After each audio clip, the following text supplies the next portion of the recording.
Welcome to season 2 of the Elle Bee Show.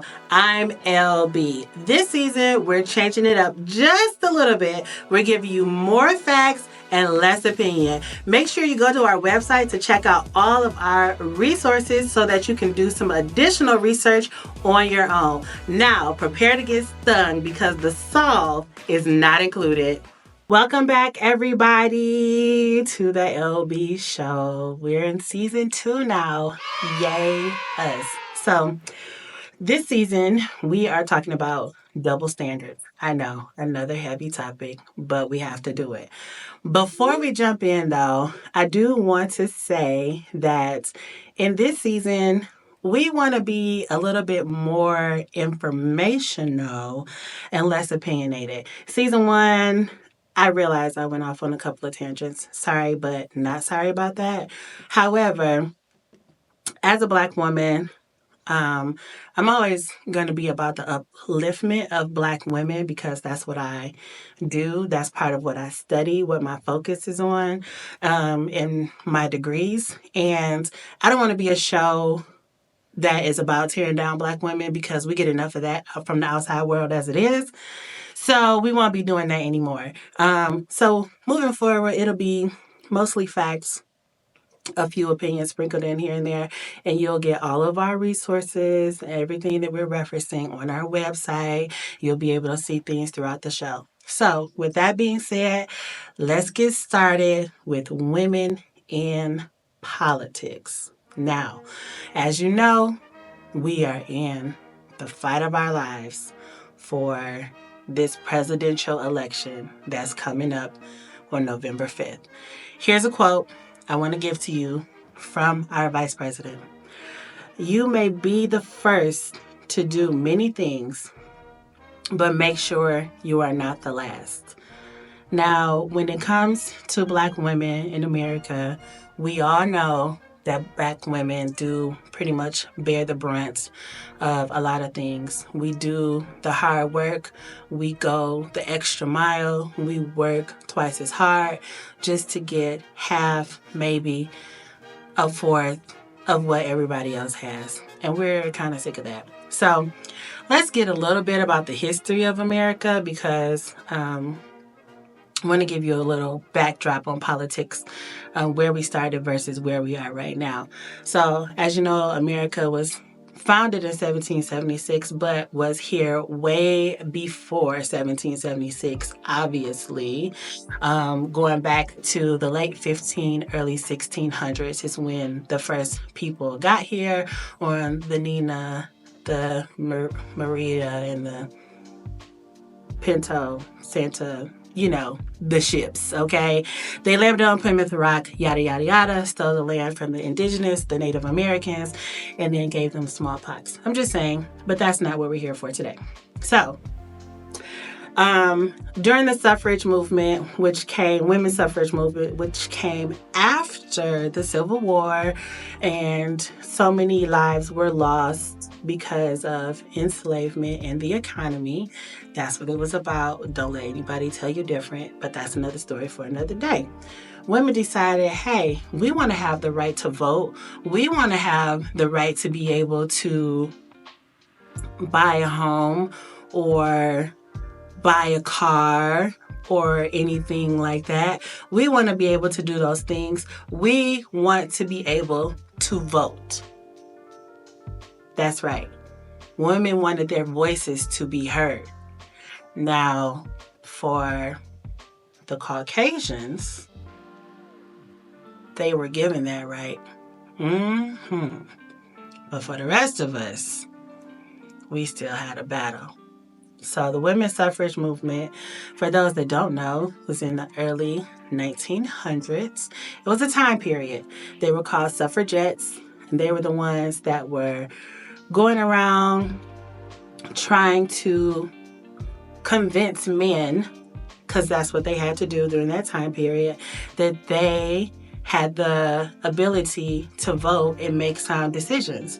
Because up until that point, on the political landscape, along with everything else in America, it was whatever the man said went. So we went from being in a place where women listen to their fathers and their brothers, their uncles, to listening to their husbands and their children, like their sons, telling them what they could and could not do, which is pretty backwards when you think about it, of why a child is telling a mother what she can or cannot do. That seems very wrong to me. But I was born in the 80s, so, I grew up a little differently. But that's where women were. So the suffrage movement came and went, and women were granted the right to vote, and they were able to do that, and it was all well and good. But for Black women and other women that were minorities, which would have been the few Asians that were here, the indigenous, and the Hispanics, which during that time there weren't a lot of them, they didn't have the right to do anything except to exist. Barely exist.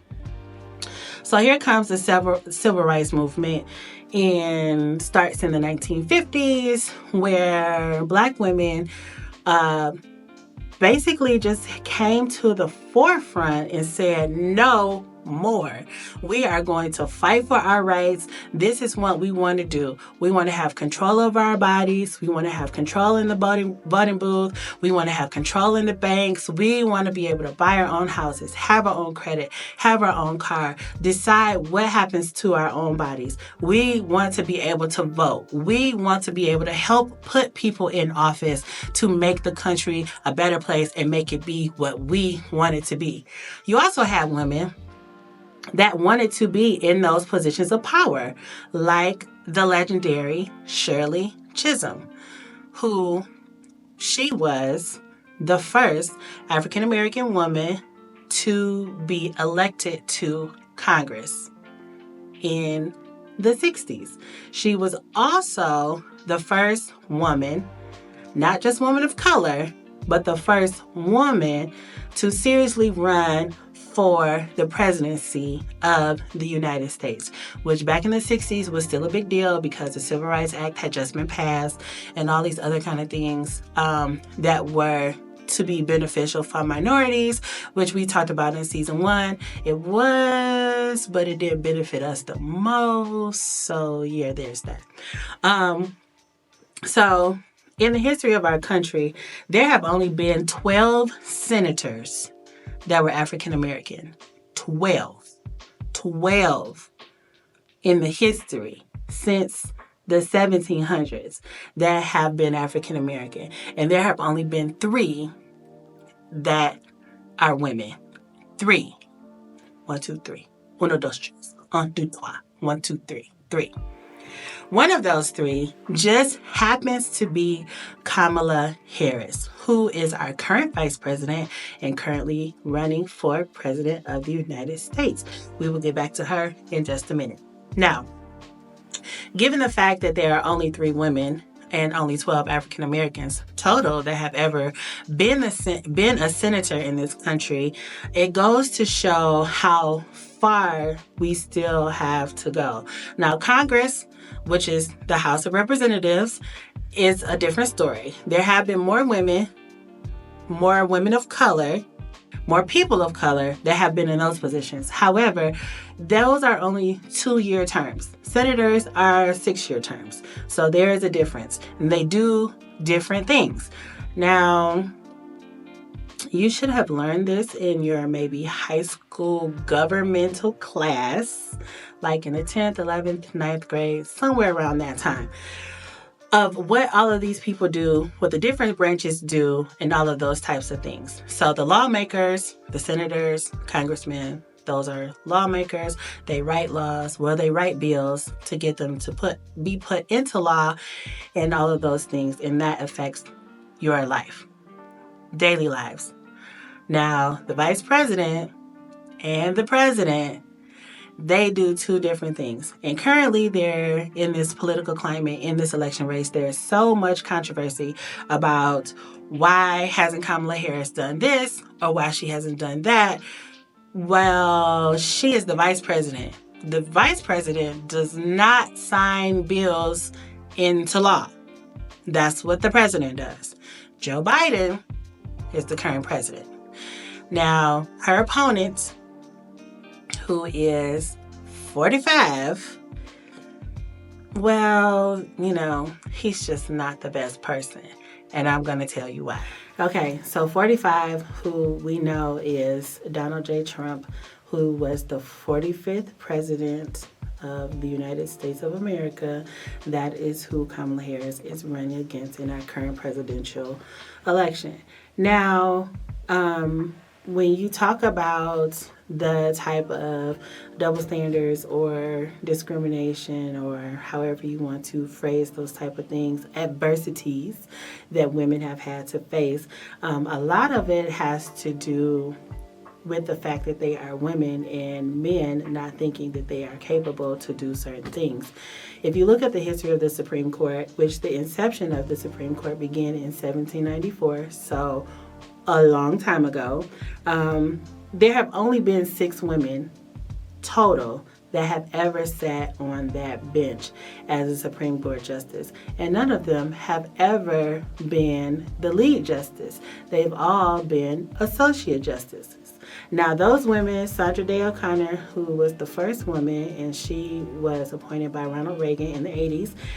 There has been Ruth Bader Ginsburg, Sonia Sotomayor, Elaine Keegan, Amy Coney Barrett, and then, of course, Ketanji Brown Jackson, who is the first African American woman to ever sit on the bench.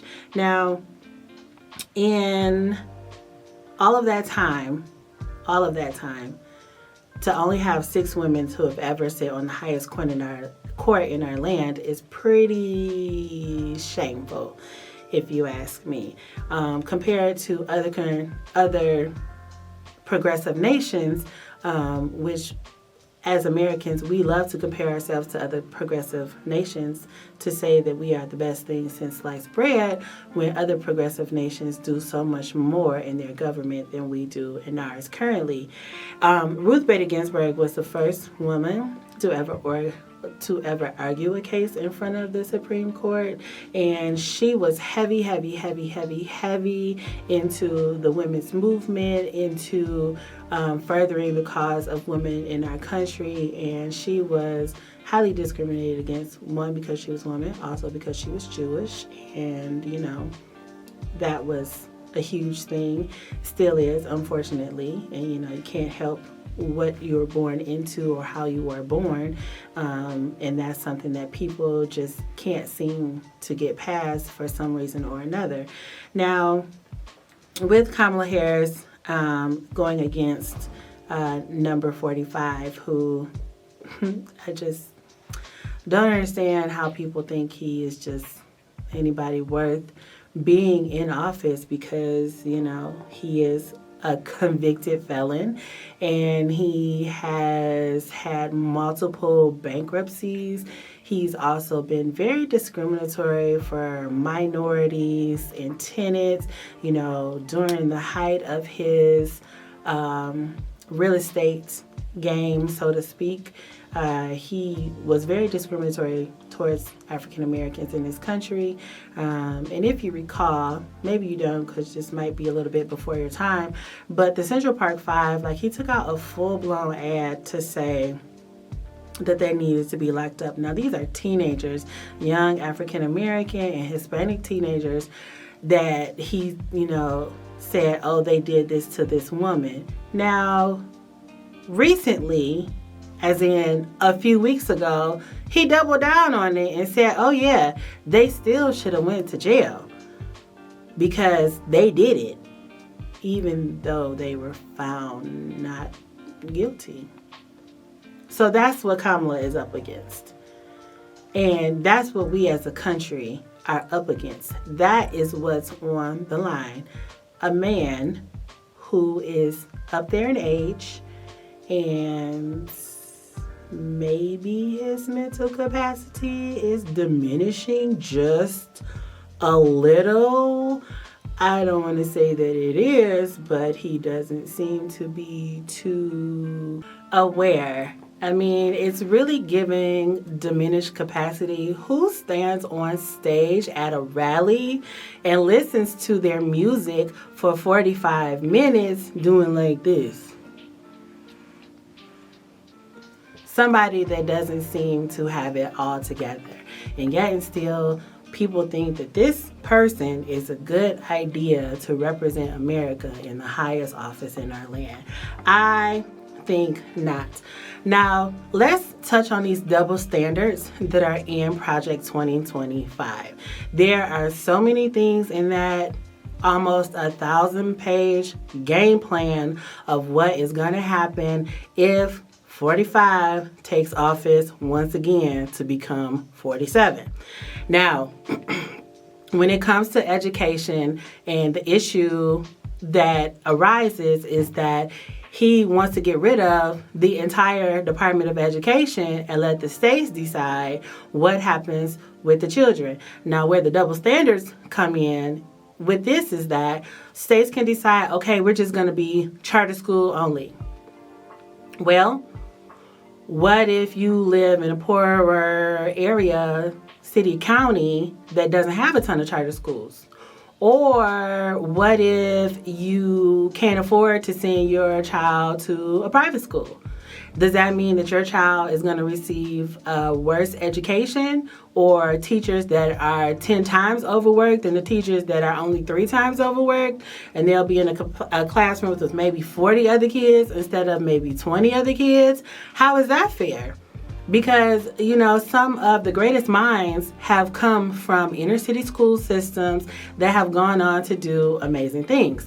But when you take the Department of Education, which regulates how schools work, okay, and you just say, nope, be gone with you, every state can do their own thing. That becomes a problem. Another issue that is in the Project 2025, because there are so many, it has to do with the LGBTQIA plus community and double standards of them not having the autonomy over themselves to be who they are born to be. That means no surgeries to change, no gender affirming surgeries to change who they are, no hormones, no anything like that. That is not only a double standard, but it is also very discriminatory. Now, the biggest thing that is something that already happened because of the people that he put on the Supreme Court was the overturning of Roe versus Wade.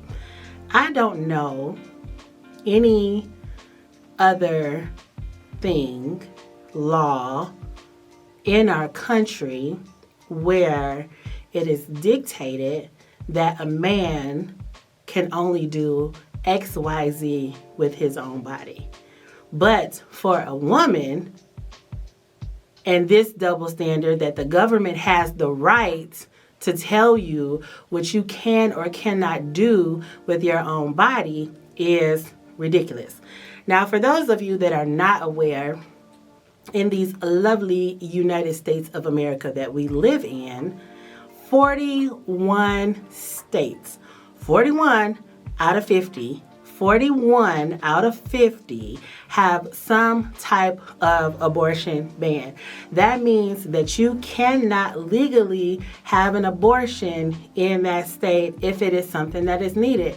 Now, when you think about this, it's not always I'm just trying to get rid of a baby because I was not prepared for consequences, or I had a drunken night, or whatever the case may be. This can be health concerns. This could be a child that is not going to be fully developed. This could be a fetus that has some type of disease that the parents didn't know they both carried a chromosome for, and the child is going to be living in pain their entire life. This could be many different things. This could be at the risk of the mother, but you're just like, nope, keep that fetus until they actually become a person, because in reality, once they come out and they take a breath, that is when they become a person, according to medical records, medical specialists. also, technically, according to the law, they're a fetus inside because they cannot breathe on their own, they cannot eat on their own, they can't do anything without the mother.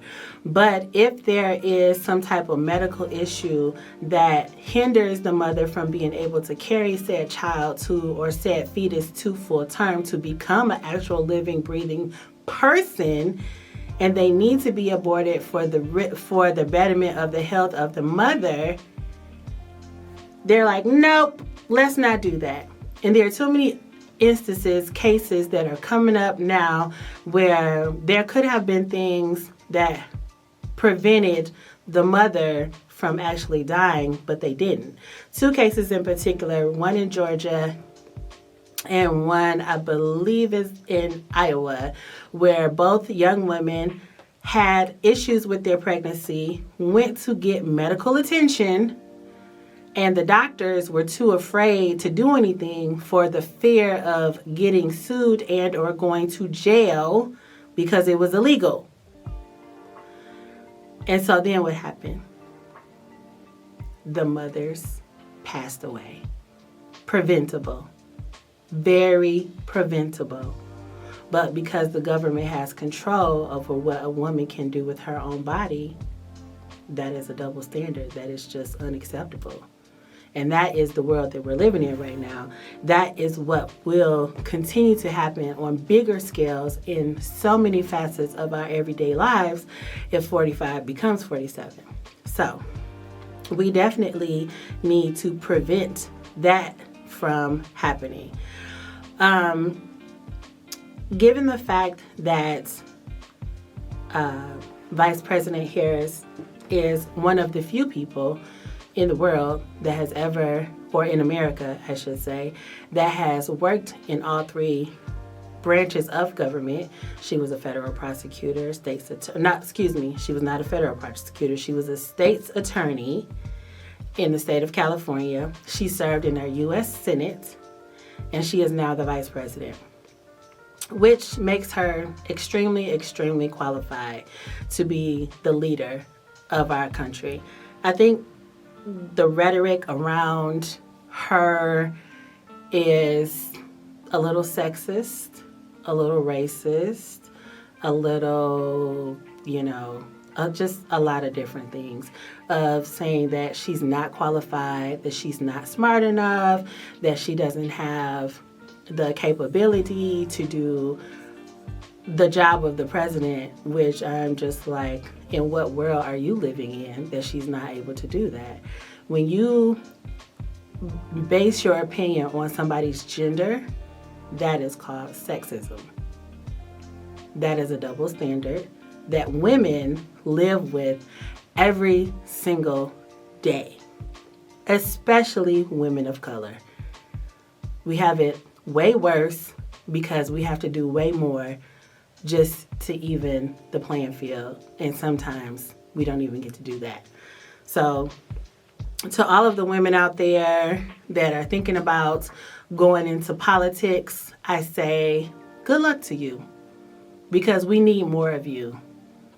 All you attorneys that go on to become Congress members, senators, doctors, teachers, we need more of you to even the playing field of our political landscape, because right now things are very scary and there are a lot of issues that need to be addressed, corrected, but we also need to set term limits, which is another discussion for another day, and the Electoral College needs to go bye-bye, which it never will until we set term limits on how long you can actually serve in the Senate or how long you can serve in Congress.